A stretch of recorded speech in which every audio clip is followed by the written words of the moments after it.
I'm coming along here. I've just finished the last round and I've finished binding off. So what I want to show you is when you're working in the round, when you're finished with that last bound off stitch, you still have this big gap between your first bound off stitch and your last bound off stitch. So what I want to show you is how I like to finish it. What I do is I find that first stitch, that first column of stitches, and up here where you can see all these happy hearts, this is where I've bound off. So this is the actual stitch. So I'm going to insert my needle in both sides of that stitch, and I'm going to knit it as normal.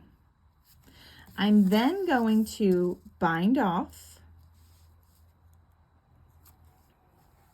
Now that looks better already, but let's make it look even better.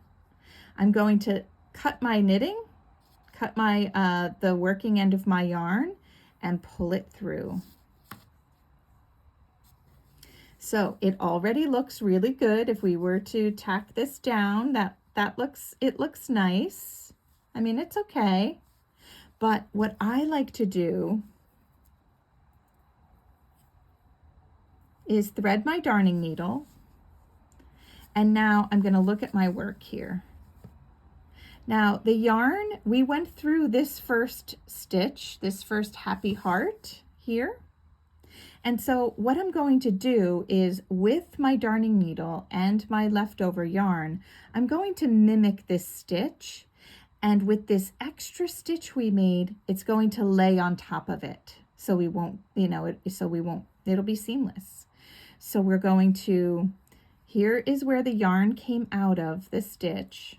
So let's go through the top of the next, let's go through the next stitch, kind of following the top of where this stitch is going. We're going to work our way around and then insert our needle into where we came out of. And look what happens.